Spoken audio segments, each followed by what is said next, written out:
On April 19, 1995, a bomb destroyed the Alfred P. Murrah Federal Building in Oklahoma City. 168 people were killed.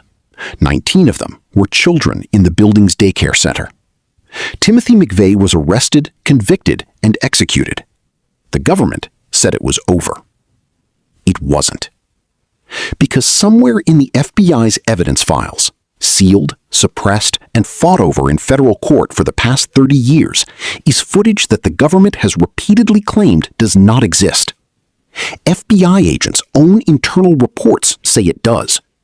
A federal grand juror who was supposed to see all the evidence says he was denied access to it. And one man who has spent 3 decades and his entire life savings trying to get it released believes he knows exactly why. The footage shows a second person in that truck. And the FBI has known since 1995. 7:59 a.m., Oklahoma City, Oklahoma. The Alfred P. Murrah Federal Building is 9 floors of glass and concrete at 200 Northwest 5th Street. Inside, federal offices, a Social Security Administration branch, a DEA office, the Bureau of Alcohol, Tobacco, and Firearms. And on the second floor, a daycare center called America's Kids, where parents had dropped off their children an hour earlier before heading to work in the same building. At 9:02 a.m., a yellow Ryder rental truck parked on 5th Street detonated. The explosion was the equivalent of roughly 5,000 pounds of ammonium nitrate fuel oil. It destroyed the entire north face of the building. Floors pancaked. The glass facade of every building within a 4-block radius shattered simultaneously. In minutes, the scene looked like a war zone. 168 people died that morning.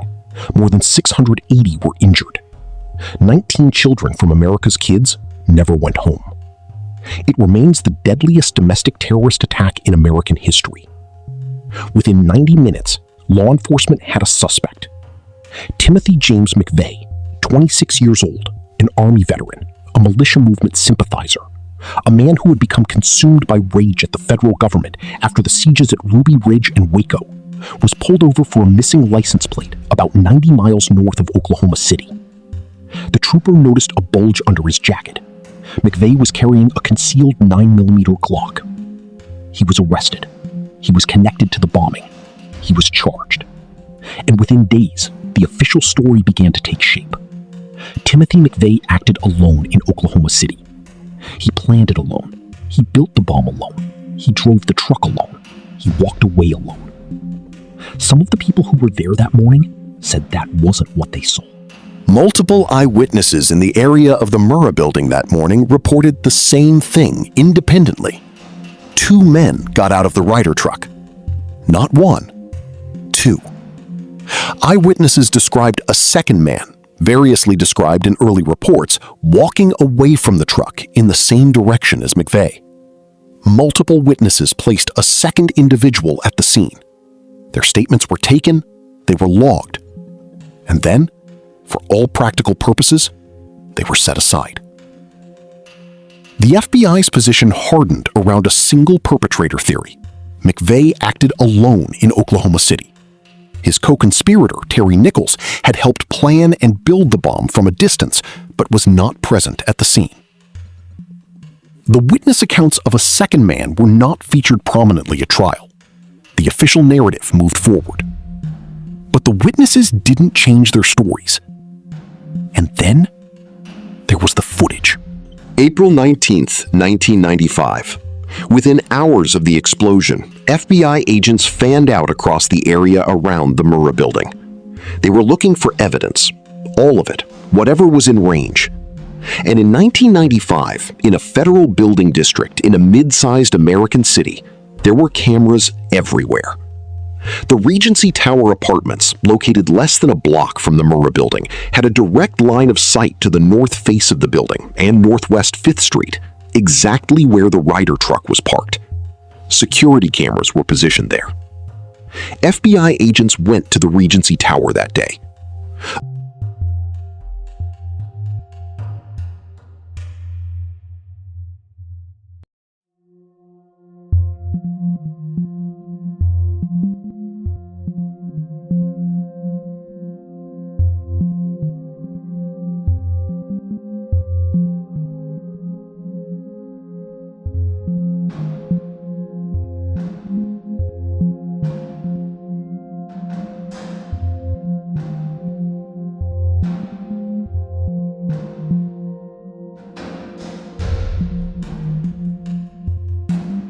Hoppy Heidelberg was a federal grand juror selected to hear evidence in the Oklahoma City bombing case.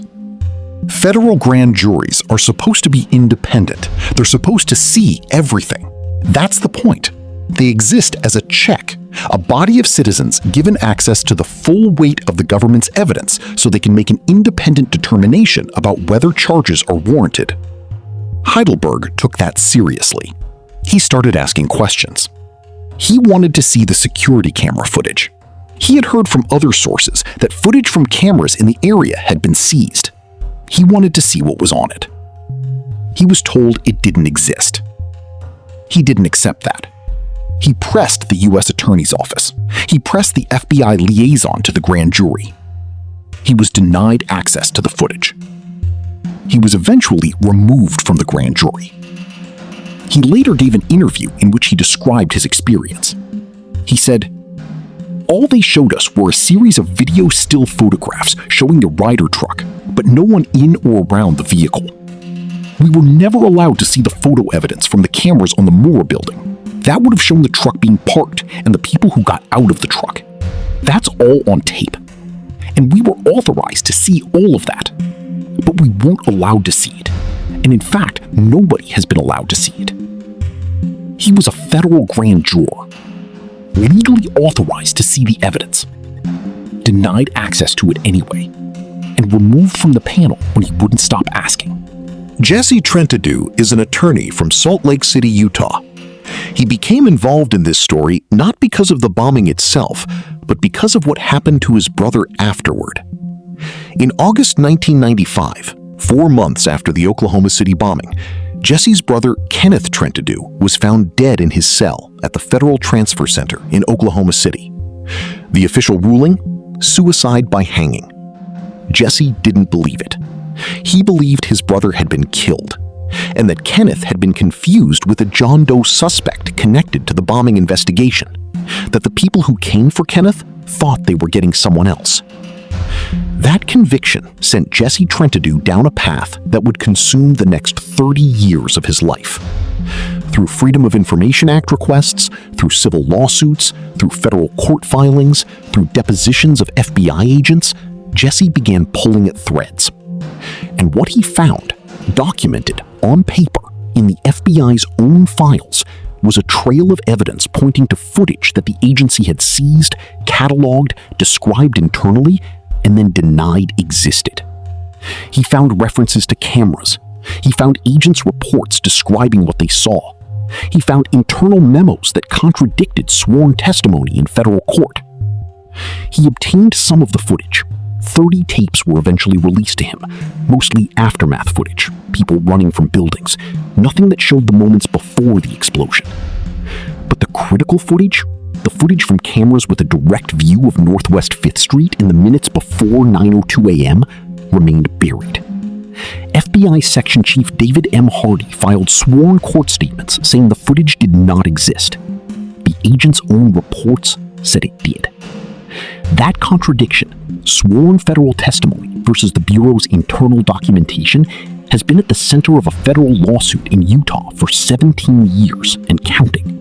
Here is what the available evidence suggests is on the footage the FBI has suppressed. Not speculation, the evidence trail. FBI agent Danny Colson, a senior official involved in the Oklahoma City investigation, stated, "We had a videotape of the truck being pulled up at a couple of minutes toward 9. He said that, on record. FBI agent Pamela Matson, reviewing seized surveillance recordings, noted at least 2 tapes as being positive in terms of evidentiary value.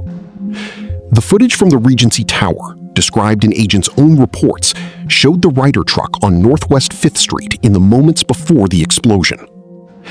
FBI agent John Hersley testified at the preliminary hearing that he had personally seen video and still image photographs from seized security cameras, including a photograph of the Ryder truck moving east on 5th Street, taken from the Regency Tower cameras. That testimony exists in the court record.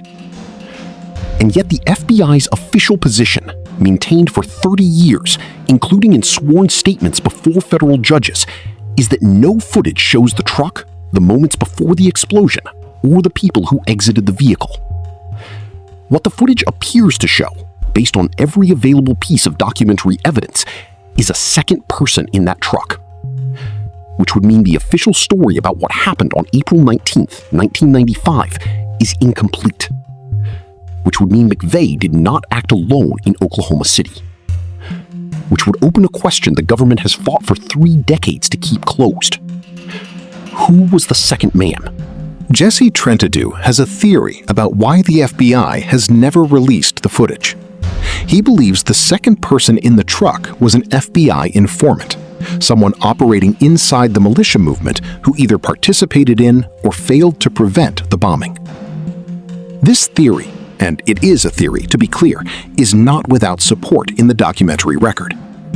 The FBI had been actively monitoring the militia movement in the mid-1990s. They had informants embedded in groups associated with the ideology that drove McVeigh.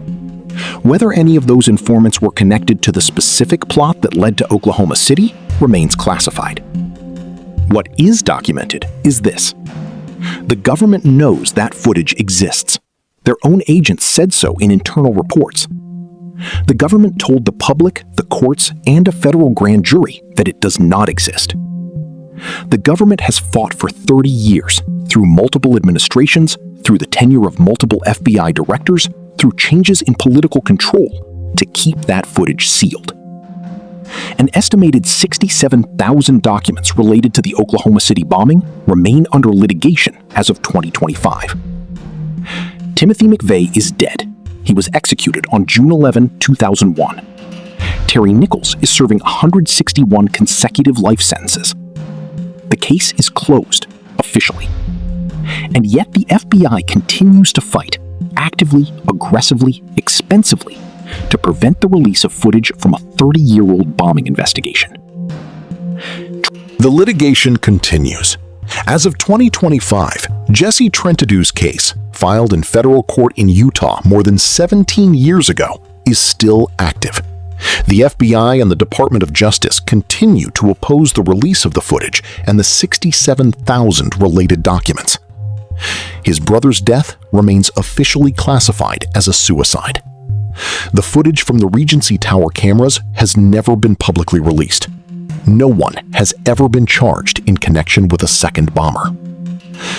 The Oklahoma City National Memorial stands at 200 Northwest 5th Street. The chairs are there for each of the 168 people who died. There are 19 small chairs for the children. The memorial is beautiful. It is thorough. It tells the story of what happened on April 19th, 1995. What it cannot tell you is what the FBI's own agents described seeing on a security camera less than a block away. I want to be precise about what this story is and what it isn't. This is not a claim that the government staged the Oklahoma City bombing. It is not a claim that McVeigh was innocent. What it is, documented, sourced, and on the public record, is a case where the FBI's own agents described footage that their superiors later denied existed, where a legally authorized federal grand juror was denied access to evidence and removed from a panel for asking about it, where a 30-year federal lawsuit has produced mountains of documentation that directly contradicts sworn testimony before federal judges. The question this story raises isn't whether the bombing happened the way the government said it did. The question is why, 30 years later, with everyone convicted and most of the key players dead, does the FBI keep fighting so hard to make sure no one sees a truck driving down a street? That question has never been answered. And until those tapes are released, if they ever are, it won't be. Everything cited in this video is sourced and linked in the description. Read the court filings. Read the agent's own reports. The paper trail is there for anyone who wants to follow it. Next video, another case where the footage that should have answered everything went missing instead. Don't go anywhere.